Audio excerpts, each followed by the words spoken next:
sejas meu universo.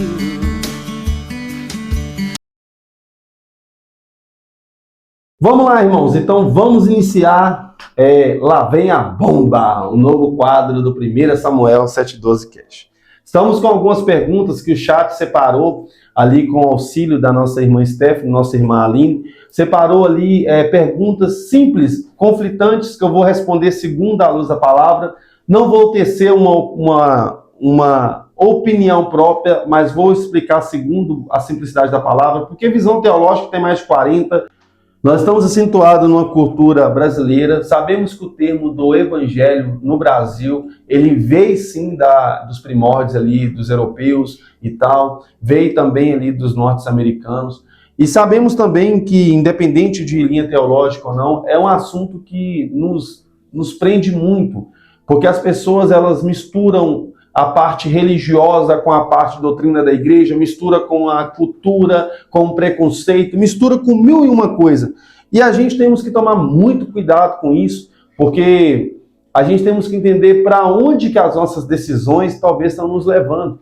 E nós temos aí, irmãos, 5 perguntas simples que talvez foi selecionada, que é uma dúvida de quem está começando a fé, quem talvez está caminhando, quem talvez está na igreja, quem talvez está em outro país e choca com outras culturas, com outras teologias. Temos mais de 40 mil teologias diferentes de explicações, temos linhas teológicas. Hoje em dia na internet todo mundo é teólogo, né?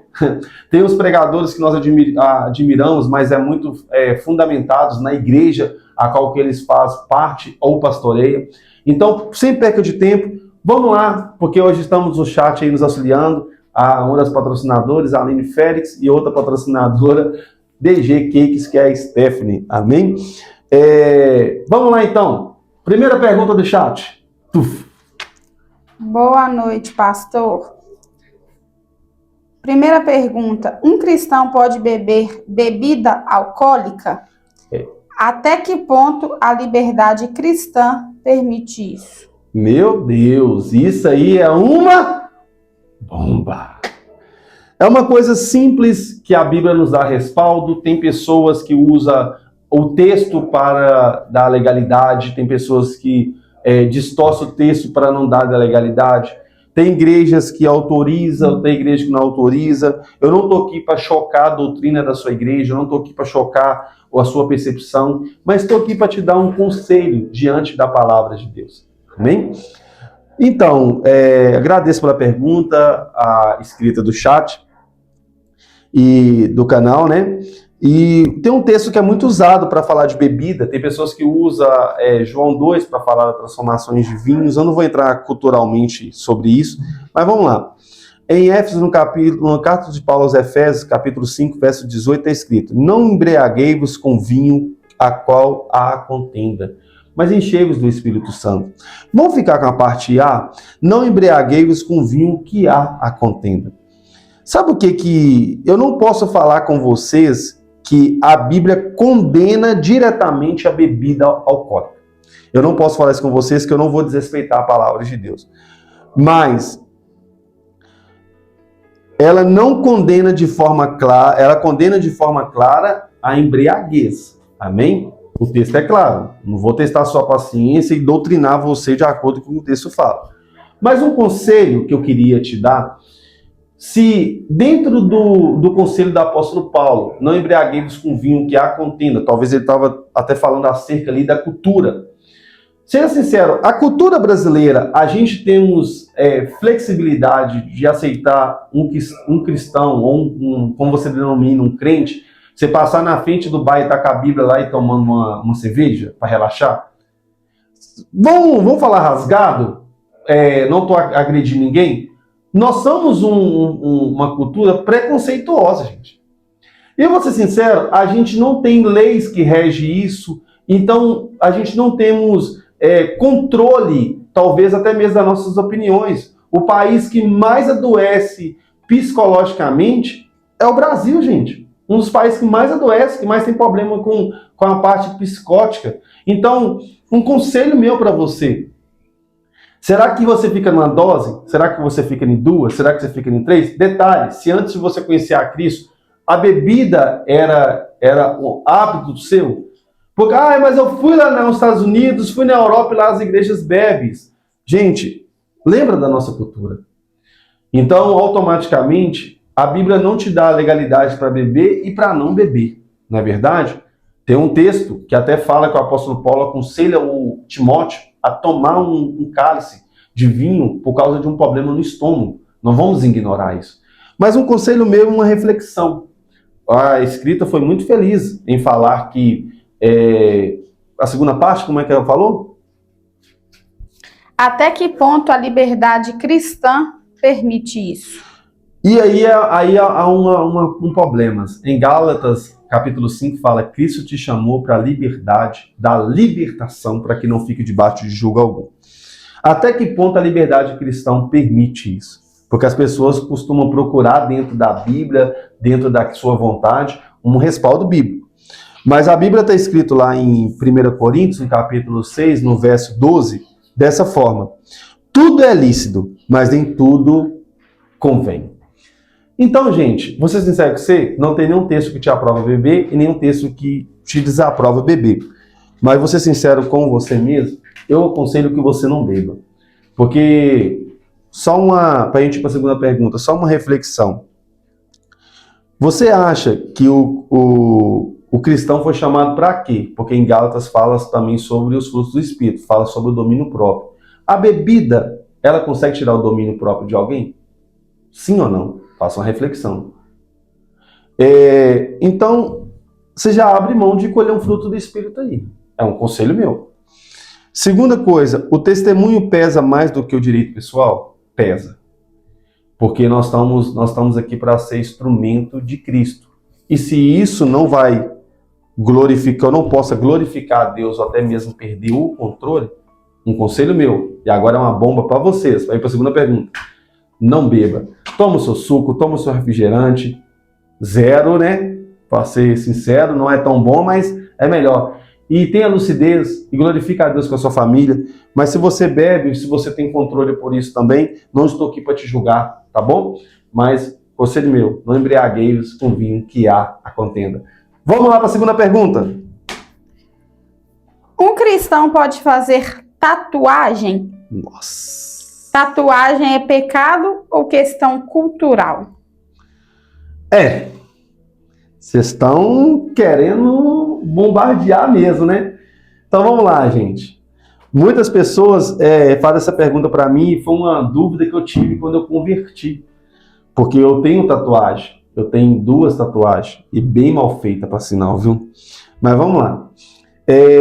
A tatuagem ela é bem antes até mesmo do cristianismo. É algo que os egípcios adotavam, é algo que era uma coisa bem milenar, não é de agora. Hoje é modismo. Pra você ter ideia, a tatuagem até 5 anos atrás ganhou uma dimensão da internet, como todo mundo queria ter tatuagem. Agora, por exemplo, de influências, tatuagem já virou uma coisa feia. Tem influências tirando tatuagem. Tem cantores de funk tirando tatuagem. Mas vamos lá pro termo cristão. Levítico, que é um texto que eu sei que vocês vão indagar, que está no Antigo Testamento, talvez está na Antiga Aliança, mas vamos lá. Levítico, capítulo 19, verso 28, é escrito. Desse jeito, a referência. Liga muito a falando que a gente não pode adquirir corte nenhum sobre o seu corpo, nem que está sobre a terra, nem que não está.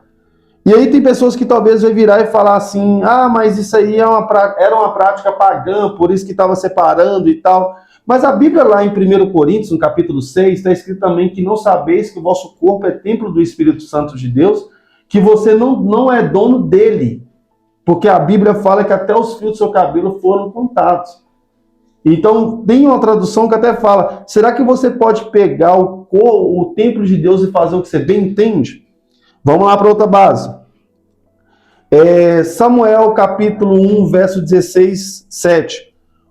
O homem vê o exterior, porém o Senhor vê o coração.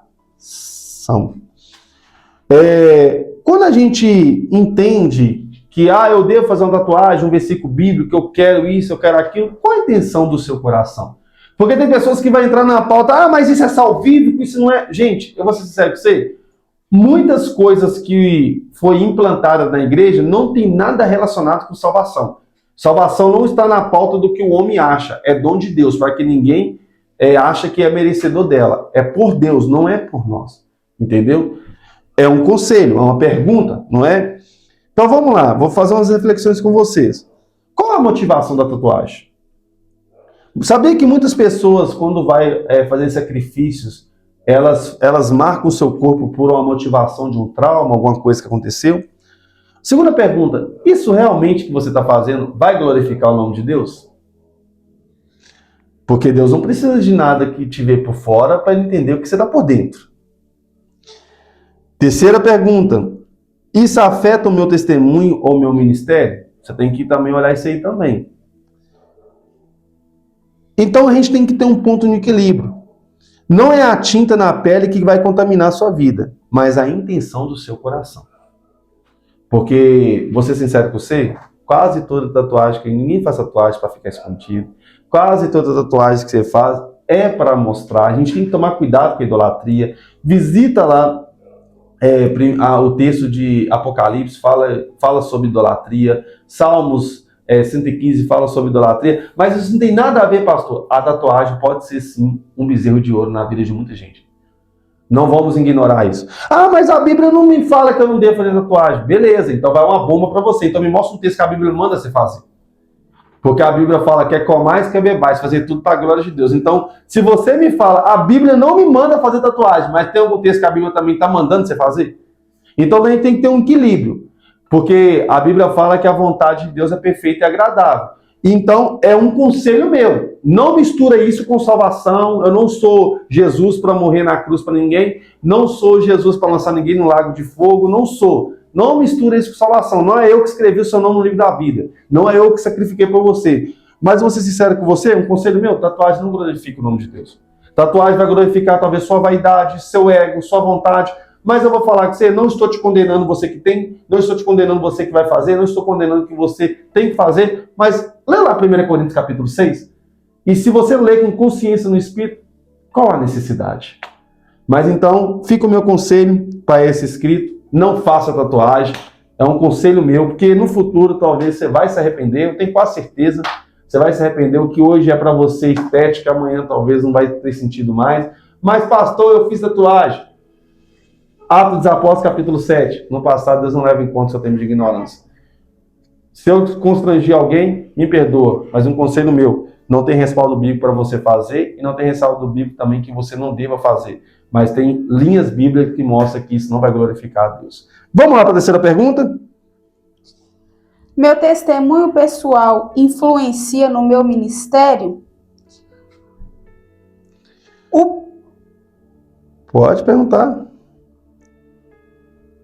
O passado desqualifica ou prepara para o chamado? Isso é uma pergunta muito conflitante. Meu testemunho pessoal influencia no meu ministério? Eu tenho, com certeza, antes de dar as bases aqui, que influencia muito. Porque Cristo não te chamou para você ser a mesma pessoa. Cristo te chamou para você ser uma nova criatura. E aí essa ouvinte fez essa pergunta porque talvez o crente ele é muito apontado, já reparou? Talvez você está vivendo alguma coisa no trabalho e a pessoa fala, mas você não é crente, você não é cristão? Então, a gente temos que entender qual o testemunho que a gente está tendo de Cristo. Por quê? Porque a resposta é sim. Muitas vezes, exatamente por causa desse passado, a Bíblia é cheia de pessoas quebradas sendo usadas por Deus. O seu passado, irmão, ele não vai influenciar no que Deus vai fazer com você agora. Porque tem muitos caras na Bíblia, como Paulo foi perseguidor, Pedro negou Jesus, a mulher samaritana, ela foi uma mulher promíscua, mas Paulo virou um apóstolo, Pedro virou líder da igreja, a mulher samaritana virou evangelista da casa da cidade dela, mas só que, vou ser sincero, eles encontraram com Cristo, tiveram uma nova vida. Então tem muito crente hoje em dia que fala assim, eu não estou nem aí que os outros pensam de mim. Você não precisa preocupar com o que os outros pensam de você, mas você procura preocupar o que Deus pensa de você. Porque se você acha que Deus não vê o que você faz, então já é um problema seu. Ou você está na igreja, Deus só quer o coração. Toma cuidado, porque tem muita gente que fala que Deus quer o coração, mas talvez a alma está sendo conduzida para o inferno. E eu tenho Apocalipse capítulo 12, verso 11, está escrito aqui: e eles venceram pelo sangue do Cordeiro, pela palavra do seu testemunho. Então, seu testemunho conta muito. Não estou nem aí, toma cuidado, que talvez o senhor não está nem aí, está levando pessoas para o inferno. O passado não define, mas o processo revela. Deus transforma feridas em autoridades espirituais. O seu testemunho tem que ser instrumento para que as pessoas não vá para lá, para que você ganhe pessoas para glorificar o nome de Deus. Então influencia sim. Vigia no seu trabalho, vigia na sua casa, vigia com a sua vigilância, com a sua vizinhança, vigia sobre o grupo que você faz parte, porque a Bíblia te aconselha a você nem fazer parte daquilo que vai se escarnecer. Salmos 1. É bem-aventurado o homem cujo não anda segundo o conselho dos ímpios e nem senta nas rodas dos escarnecedores. Como que seu testemunho não influencia? Influencia e muito. Vamos lá para a quarta pergunta. Um cristão pode errar e continuar sendo usado por Deus? Qual a diferença entre queda e prática do pecado? Epa! Arrependimento muda o processo? Epa! Vamos lá. Aí é uma bomba mesmo, né? Porque hoje em dia nós vivemos um tempo de homens que escandalizam o evangelho e o seu fã-clube faz deles uma pessoa que está correta, debaixo daquilo que ele está errado. Mas vamos lá. O cristão ser usado por Deus é diferente. Há uma diferença do homem de Deus e o homem que Deus usa. O homem de Deus anda pelo testemunho de Deus. O homem que Deus usa talvez está sendo usado pelos dons. O erro desqualifica ou amadurece. Você tem que pensar isso aí. Porque tem pessoa que erra e acha que ela não está errada. Tem pecados que você comete que você acha que está tranquilo. Mas você esquece que isso influencia sim. Por quê? A Bíblia está escrita em Provérbios, no capítulo 24, no verso 16. O justo cai 7 vezes, mas se levanta. Se você caiu, irmão, você tem que ter humildade de reconhecer a sua queda e se levantar sobre ela também. Porque erro sem arrependimento endurece, irmão. Tem pessoa que erra, que ela acha que aquilo não faz parte mais, Rafa. Aquilo lá na vida dela é normal. E sabe quando a pessoa trata o erro como normal? Ela começa a tratar o erro como iniquidade. Porque ela quer compreender o erro dela, ela vai ter um enviado do diabo para compreender o erro dela também, e ela não vai ter transformação de vida nunca. Porque tem uma coisa que as pessoas têm que entender, o que é fruto de arrependimento. Tem pessoas que condicionam o perdão de Deus, que falam assim, igual filho pródigo, eu errei, Deus, eu errei, Pai, então me trata como um servo. O arrependimento condiciona que você foi perdoado. Não o perdão condiciona o arrependimento que você quer ter. Porque tem pessoas que já reparou que ele... Tem pessoas que você já reparou que ele se arrepende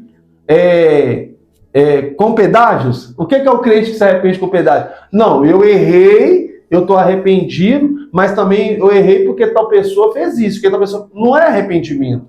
Arrependimento é quando você se rende aos pés de Jesus e você fala, Deus, independente do que vai acontecer, o que vem acontecer, eu não quero perder a minha vida com o Senhor. Isso é um arrependimento. Então eu quero que traga uma reflexão para vocês, que é o seguinte: Deus não procura perfeitos, mas quebrantados, ensináveis. Porque tem pessoas que ela quer ser perfeita, mas ela não quer se quebrantar diante de Deus e não quer se aprender com aquilo que ela errou. Então, outra coisa que eu tenho por entendimento aqui, o problema não é cair, é permanecer caído. Vai essa bomba para você. O problema não é cair, é permanecer caído. Tem pessoas que ela cai e ela permanece caída. E aí você acha que, tipo assim, ele pode ser usado por Deus? Pode. A Bíblia fala que aquele que confessa e deixa alcança misericórdia. Deus não tem tempo para perdoar o pecado de ninguém. Ah, pastor, e se tiver consequência? Aí já não é eu, meu irmão. Aí já não é eu. A Bíblia fala que do seu pecado Deus não se lembra mais porque foi lançado no mar do esquecimento. Quando você peca falando que Deus vai te perdoar, que Deus vai me punir, você está vivendo um crente interesseiro. Você quer crédito com Deus, você quer isso, aquilo. O que Deus tiver de tratar com você, se você estiver na mão de Deus, você não precisa preocupar com isso. Porque Davi foi considerado um dos maiores reis que Israel teve. Mas o que mancha a história de Davi foi adultério. Mas Davi permaneceu sendo um adúltero? Não. Porque uma coisa é adulterar, outra coisa é permanecer sendo um adulto. A Bíblia fala que após o adultério de Davi, Davi nem mais esposa ele constituiu. Ele continuou com a que estava ali pronto. Então o erro de Davi ensinou para ele muita coisa. E o ensinar não é você falar, Deus não vai me usar mais. Porque talvez você está cometendo o erro da idolatria do ser. Você acha que você estava ajudando Deus. Deus ele vai te usar, porque tudo que tem que fazer, Deus vai fazer segundo a vontade dele. Mas o negócio é o seguinte, aprende com o seu erro, levanta, se arrepende sinceramente, peça perdão, e eu tenho certeza que se você tiver entendimento disso, a glória da segunda casa será maior do que a primeira. Você agora não vai simplesmente servir a Deus porque você acha que você tem condição. Você vai servir a Deus porque é pela graça dele que você vai servir. Porque se não fosse a graça dele, você estava morto no seu pecado. E fica uma reflexão para a gente ir para a última pergunta. Deus não unge personagem, ele unge arrependidos. Amém? A gente tem que parar de achar que Deus unge pastor, unge diácono, unge mulher de pastor. Não, Deus unge arrependido. Um coração arrependido tem a unção do Espírito Santo. Amém? Vamos lá para a quinta pergunta, que é a última. Até onde vai a liberdade cristã? Liberdade cristã tem limites? Como equilibrar liberdade, santidade e testemunho? É uma pergunta conflitante. Aonde vai a liberdade cristã? Porque talvez você faça parte de uma igreja que ela tem um certo costume, faz parte de outra, uma igreja abre mão para isso, outra igreja abre mão para aquilo, dentro de relacionamento, dentro de namoro, dentro de bebida alcoólica, dentro de tatuagem. Você já reparou que aí aquela igreja que tem tatuagem, aquela igreja que tem bebida, aquela igreja que tem roupa, ela é do mundo, ela não é? É uma confusão, é uma salada mista, não é? Mas vamos lá para o texto bíblico. Gálatas 5,13. Foste chamado à liberdade, mas não useis da liberdade para dar ocasião para a carne. O texto já responde. Gálatas 5,13. Muitas coisas, irmãos, não é que está na pauta do erro ou do acerto, mas quando você dá ocasião para a carne, a sua carne milita contra o espírito. E como é que você vai fazer? Porque a Bíblia fala que as obras da carne são manifestas. Então, automaticamente, como é que é a segunda parte da pergunta aí? Liberdade cristã tem limites? É uma coisa complicada. Eu posso tudo depois que eu sou salvo? Porque tem uma teologia calvinista, né, que é a teologia dos reformados, uma vez salvo, sempre salvo. Eu não sou aderido dessa teologia, porque eu vejo alguns precedentes na Bíblia de mas a pessoa não foi escolhida. Não, eu não estou nessa pauta aqui agora. Eu estou na pauta seguinte, tem pessoas que elas usam isso aí, não, eu estou salvo, então eu faço o que eu quero.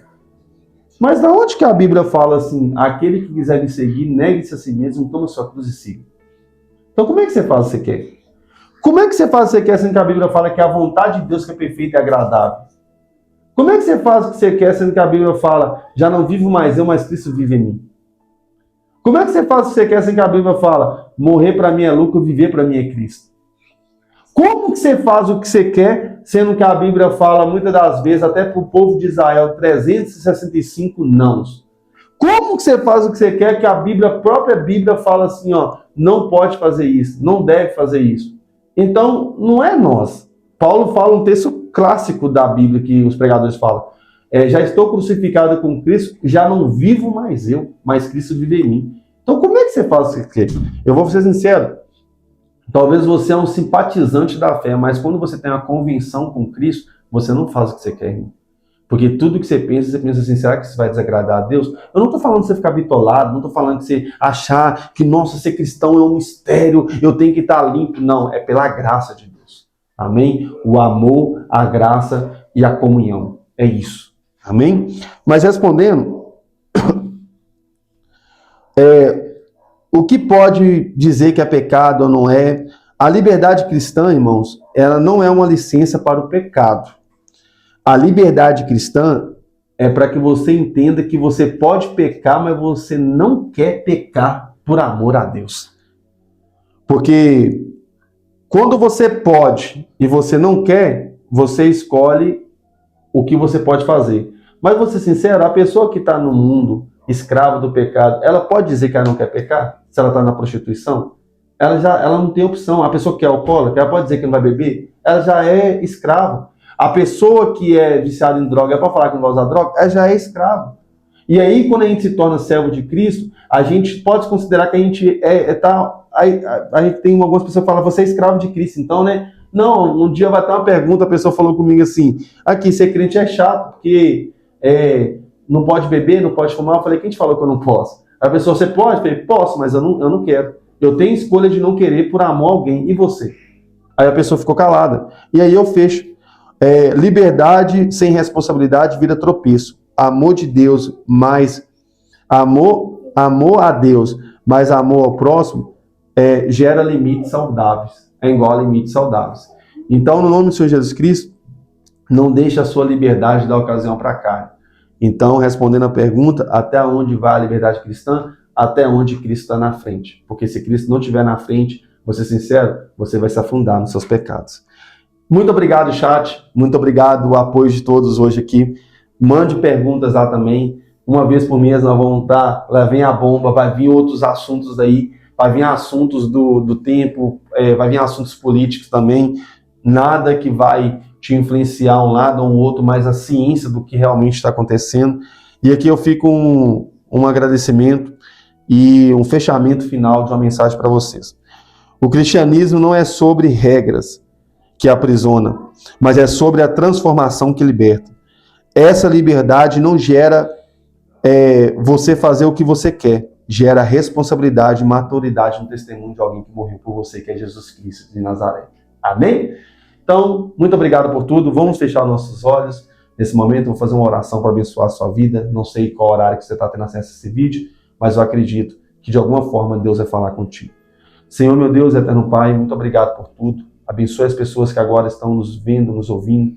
Te peço que o Senhor traga esclarecimento. Aquilo que esse humilde apresentador não pôde falar, que o Senhor venha falar segundo o teu Espírito. Senhor, que cada um não seja julgado por aquilo que ele pensa, mas por aquilo que o Espírito confirma no coração de cada um. Muito obrigado pela vida do Rafael, da Aline, da Stephanie, de todos que estiveram aqui participando desse canal. E aqui, Senhor, nós pedimos ao Senhor mais uma vez que o Senhor venha abençoar cada um que nos acompanha. No nome do Pai, do Filho e do Espírito Santo. Amém. E nós ficamos por aqui no mais uma 1 Samuel 7:12 Cash. E com esse quadro, lá vem a bomba! E até a próxima, até quarta que vem. Deus abençoe.